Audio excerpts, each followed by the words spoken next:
Estimado público, escuchemos el mensaje que nos dirige la Presidenta Constitucional de los Estados Unidos Mexicanos, doctora Claudia Sheinbaum Pardo.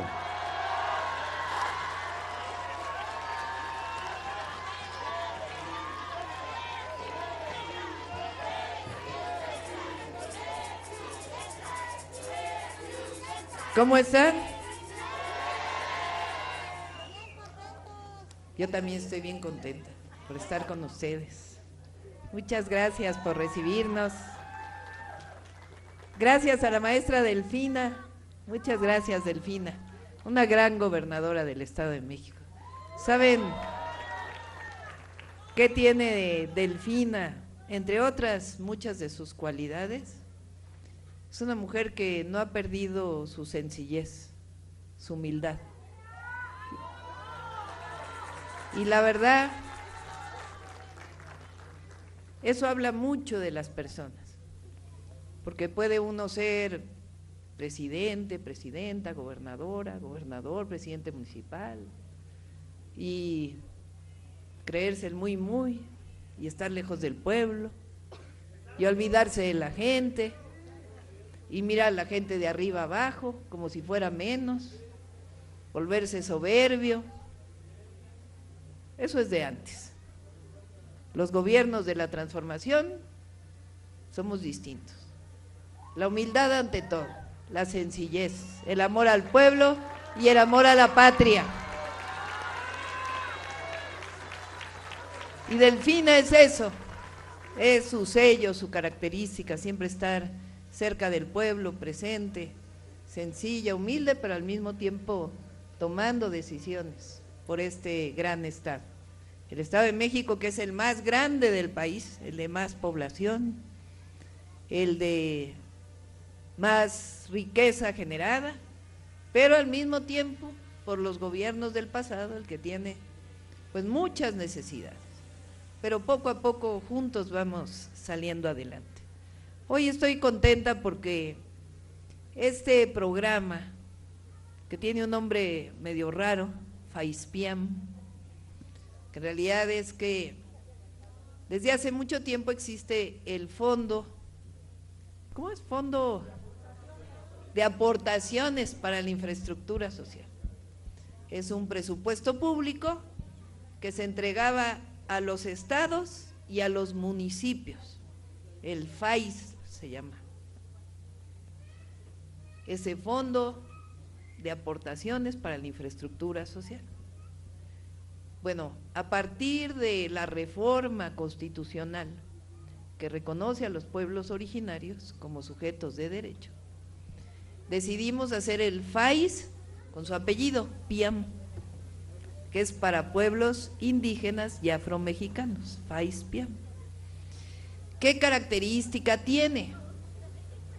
Pues es algo muy especial, porque como ya sabemos, ahora todas las comunidades indígenas, absolutamente todas las comunidades indígenas del país y afromexicanas, reciben de manera directa un presupuesto.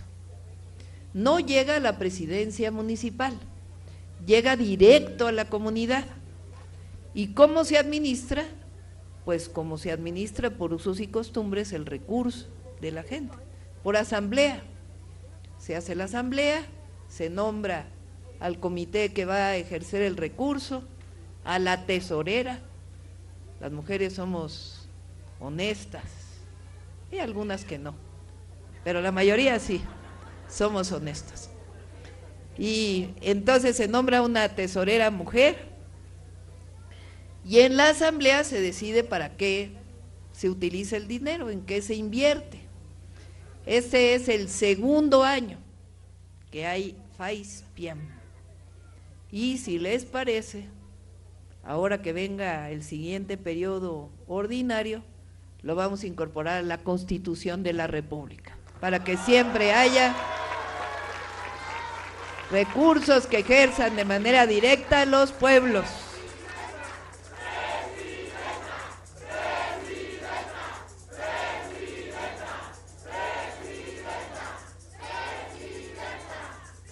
Cuando hablamos de pueblos, comunidades indígenas, hablamos de la esencia de México, de la fuerza de México, de la grandeza cultural de México.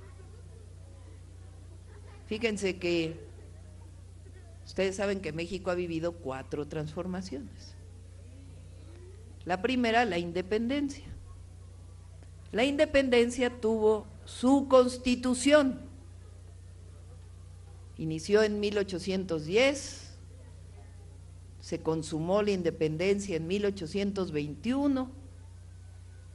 Todavía después de eso llegó Iturbide, se coronó como emperador y los independentistas y el pueblo dijeron: no luchamos tanto tiempo para tener de nuevo un emperador, un virrey, queremos democracia.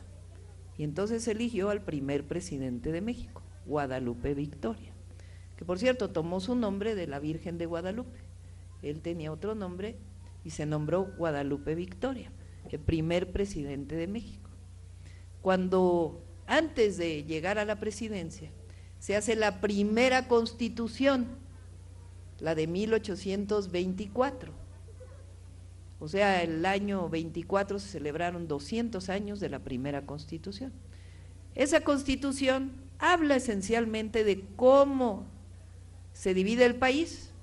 Ahí se habla de los 3 poderes, el ejecutivo, el legislativo y el judicial. Y ahí se establece una república federal con los estados de la república. Esencialmente esa es la constitución del 24.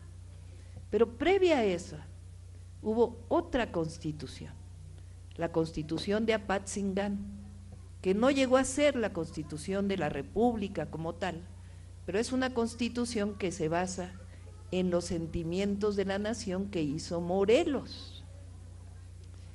Morelos, en los sentimientos de la nación, tiene los fundamentos de México, de las siguientes constituciones. Fíjense, ahí habla de algo hermoso, que hoy está en nuestro artículo 39 de la Constitución. Dice: la soberanía reside en el pueblo. Es decir, somos país, somos nación, pero esa nación reside en su pueblo. La soberanía reside en el pueblo. De ahí se basa la democracia. La democracia es el poder del pueblo. La soberanía tiene que ver con el territorio, con la nación, con la historia, con reconocernos como país, pero también tiene que ver con el gobierno del pueblo, porque la soberanía reside en el pueblo. Eso decía la Constitución de Apatzingán y los sentimientos de la nación.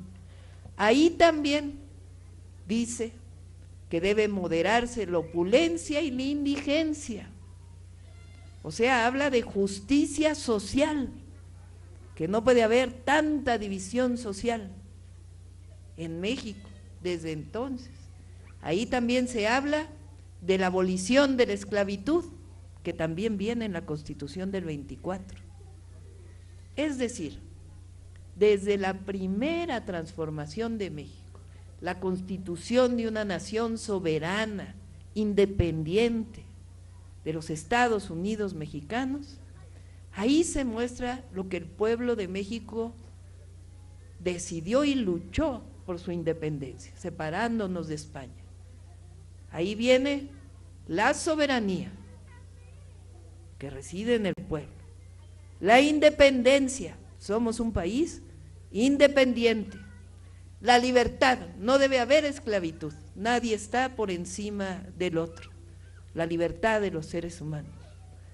También la justicia social, es decir, México debe ser un país justo, no puede haber tanta opulencia y tanta indigencia, tanta división.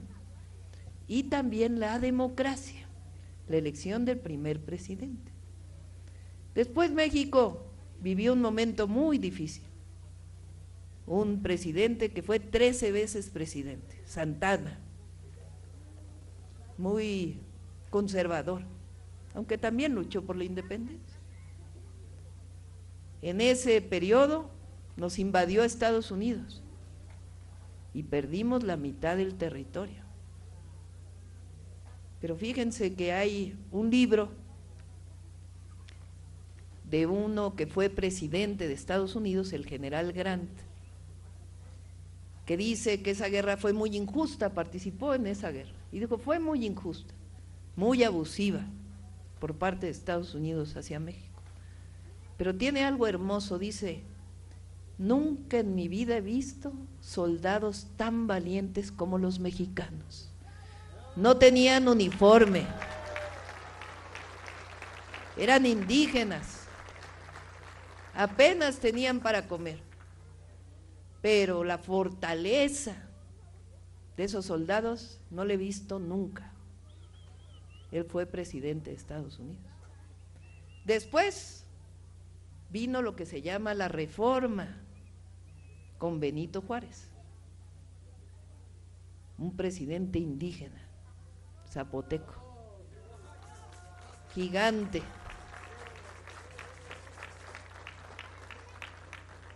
Y los liberales mexicanos, porque aunque nos habíamos independizado, se habían quedado muchos fueros y privilegios de la colonia. Y entonces la Reforma, lo que era acabar con fueros y privilegios, y que todas las personas fueran iguales ante la ley. Separar la iglesia del Estado. La iglesia está muy bien, pero es la iglesia. El Estado debe ser civil, y eso es el fundamento de la democracia también. Bueno, viene la Reforma y la Constitución de 1857. Ahí también se habla de soberanía, de independencia, de libertad, de justicia social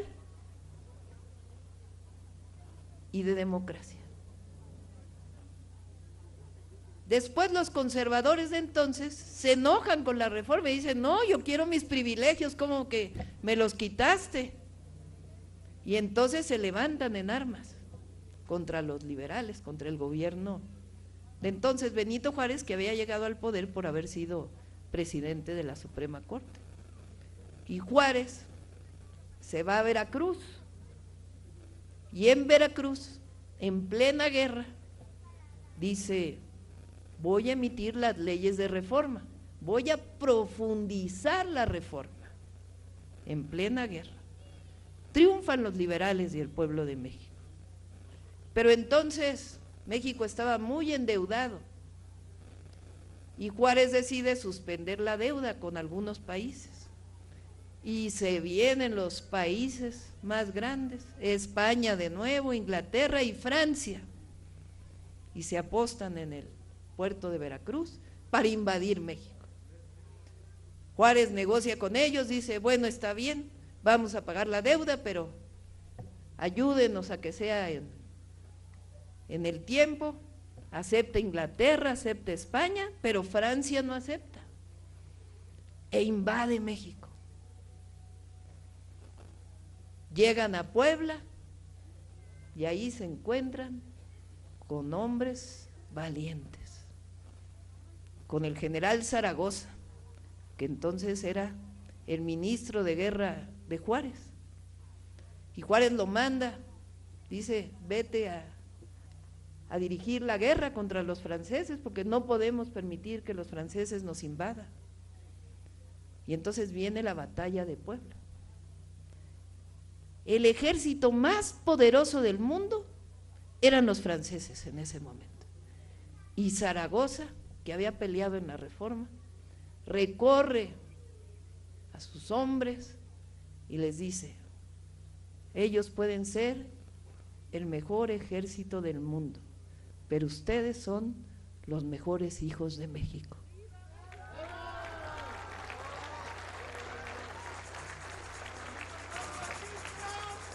Y el 5 de mayo gana México esa batalla. Entonces quedan los franceses ahí. Y Napoleón III dice, no, yo voy a mandar más soldados. Y manda más soldados que se unen con los conservadores de México y van de nuevo hacia Puebla. 62 días duró y lamentablemente ahí, pues sí, Zaragoza ya había fallecido porque falleció de enfermedad. Entonces derrotan al ejército y se van hacia la Ciudad de México. Y Juárez, que era presidente, dice, yo me llevo en mi carreta, en la carreta, los papeles de la República. Y en la carreta emprende hacia el norte, hasta Ciudad Juárez llegó, hoy Ciudad Juárez, el Paso del Norte. Y los franceses gobiernan México por un tiempo. Cuando deciden quién va a gobernar, los conservadores de México otra vez se van a Europa a buscar a quién va a gobernar a México, imagínense. Y entonces traen a Maximiliano y a Carlota. Entonces decían, tiene que ser alguien de alcurnia que nos venga a gobernar, de fuera, porque en México no hay quien defienda los fueros y los privilegios. Llega Maximiliano, por cierto, no les hace mucho caso a los conservadores. Y Maximiliano le dice a Juárez, te invito al gobierno. Y Juárez le dice, no, México es un país libre, independiente y soberano. Y vamos a derrotar al invasor. Y derrotamos al invasor y se ganó la segunda independencia de México, con Juárez a la cabeza.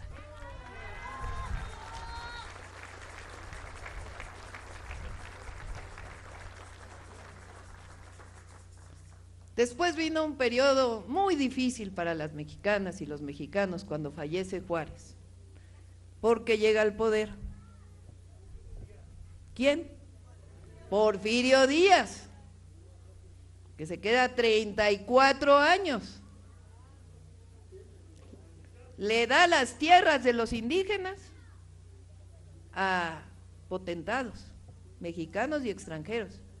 Dice, es que para que las tierras sean productivas hay que quitárselas a los pueblos indígenas y hay que dárselas a los que los van a hacer productivas. Viene inversión extranjera, le regala minas a muchos extranjeros, a costa de la pobreza del pueblo, de la represión al pueblo, del exterminio, porque hubo pueblos como los yaquis en Sonora que fueron exterminados, esclavizados, regresó la esclavitud. Ese fue el periodo de Porfirio Díaz, hasta que llegó la Revolución Mexicana, con Madero. Madero escribe un libro, Porfirio Díaz promete que ya no se va a reelegir, se reelige, y Madero, que lo toman preso y luego lo expulsan hacia Estados Unidos, desde allá escribe el Plan de San Luis y llama al pueblo a levantarse en armas, el 20 de noviembre de 1910. Y empieza la revolución. Dura poco la primera etapa. En realidad, Porfirio Díaz decide irse a Europa, que admiraba tanto a Europa, decide irse fuera de México. Se hacen elecciones y gana Madero. Madero, lamentablemente, se separa del pueblo, de los zapatistas, de los villistas, del pueblo que había decidido levantarse en armas por la tierra, por libertad. Se separa, aunque es un buen hombre, porque luchó por la democracia, él creía que la democracia era todo. Y eso hace que el embajador de Estados Unidos entonces, Wilson, se alíe con una parte del ejército que venía desde Porfirio Díaz y le da un golpe de estado a Madero. 13 días después lo asesina, junto con el vicepresidente Pino Suárez. O sea, la intervención. No crean, después en 1914 Estados Unidos se apostó de nuevo en Veracruz para tratar de invadir México. Ya no voy a seguir tanto con la historia, pero en 1917, después de mucho sufrimiento del pueblo, mucho sufrimiento, porque en 1914 llegan los constitucionalistas a la Ciudad de México, pero no lo acepta Zapata ni Villa, Y entonces entre los revolucionarios comienzan a pelearse. Y no es hasta 1917 que viene la nueva Constitución, la Constitución de 1917. Y ahí, ¿qué es lo que queda plasmado? Fíjense, soberanía, independencia, con más fuerza la justicia social, la libertad y la democracia, sufragio efectivo, no reelección. Ya no voy a hacer tan larga la historia, mejor me voy a venir a los tiempos más modernos. Llegó la Cuarta Transformación.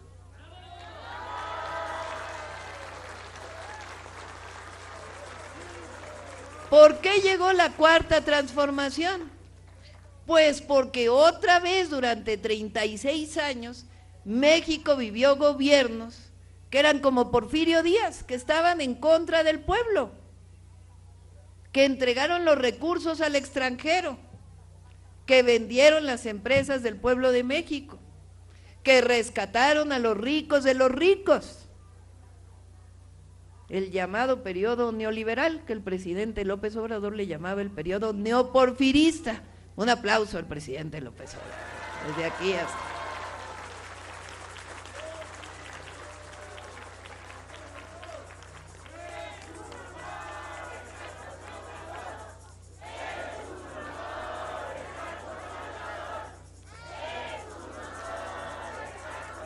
A diferencia de las otras transformaciones, esta fue pacífica. Sí hubo una revolución, pero ¿dónde estuvo la revolución? En la conciencia del pueblo. El pueblo dijo, nuestra fuerza está en la organización y está en el voto popular. Podemos vencer a los potentados, a los que entregaron los recursos, organizándonos y ejerciendo nuestro derecho al voto. Y así llegó Andrés Manuel López Obrador a la presidencia, porque el pueblo dijo basta y llegó el pueblo al poder, porque así es.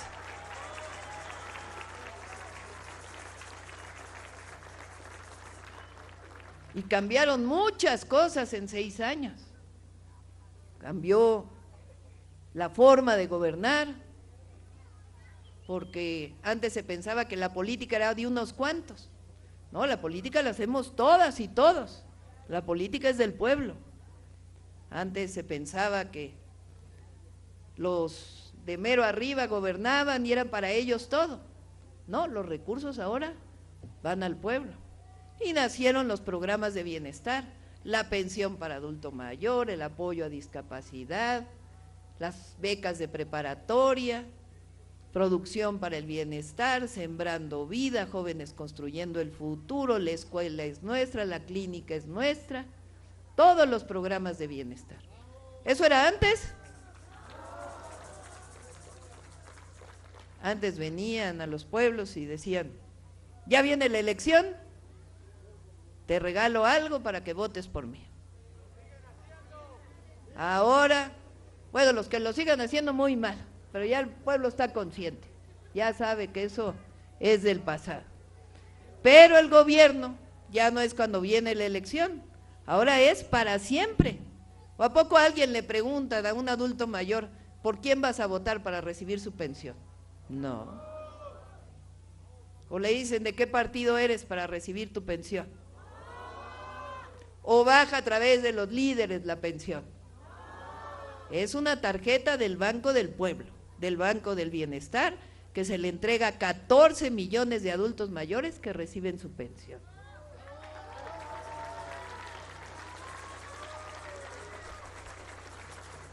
Y aumentó el salario mínimo, se hicieron obras para el desarrollo del país, se regresaron tierras a los pueblos,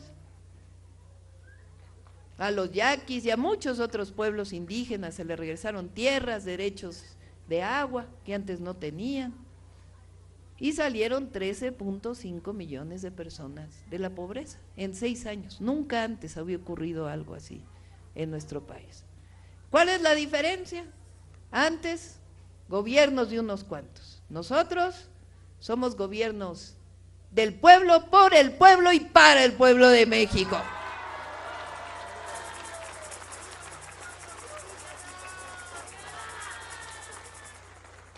Ahora miren, no hicimos como tal una nueva constitución, pero sí echamos para atrás muchas reformas del periodo neoliberal.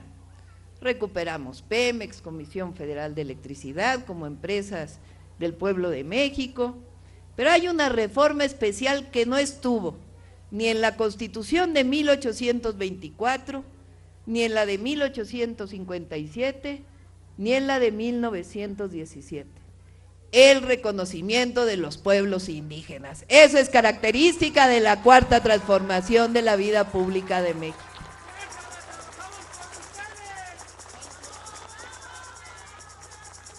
Y se hace realidad, porque no queda nada más en el papel. Seguimos regresando tierras, seguimos dando derechos de agua, seguimos apoyando a los pueblos y además ahora el FAISPIAM, que es un recurso directo a los pueblos indígenas.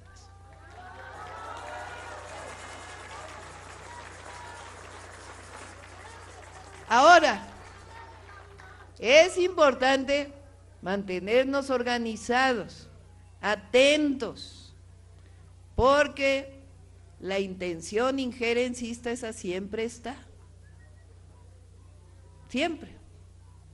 Pero mientras nos mantengamos unidos, fuertes, y el gobierno nunca abandone al pueblo, entonces sabemos que se fortalece la soberanía, la independencia, la democracia, la libertad y la justicia social, que son la esencia de la historia de México.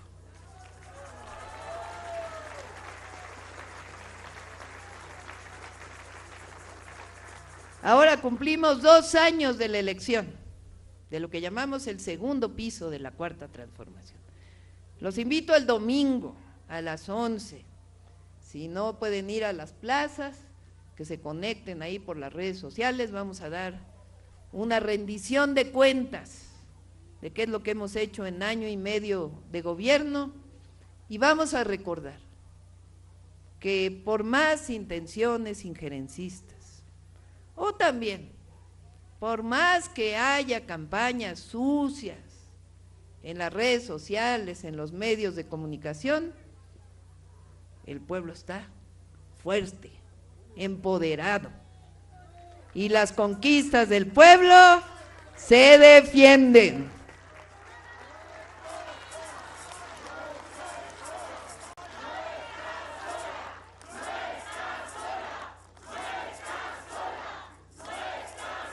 A todos aquellos del pasado que se alían con intereses extranjeros, como los conservadores de siempre, que quieren regresar por sus fueros, ¿qué les decimos? El pueblo está organizado y hay democracia, pero las conquistas del pueblo, esas no se van a echar nunca para atrás. No vamos a regresar al régimen de corrupción y privilegios. Vamos a seguir con gobiernos del pueblo, por el pueblo y para el pueblo de México. ¡Que viva la independencia! ¡Que vivan los pueblos indígenas! ¡Que viva el Estado de México! ¡Que viva México! ¡Que viva México! ¡Que viva México!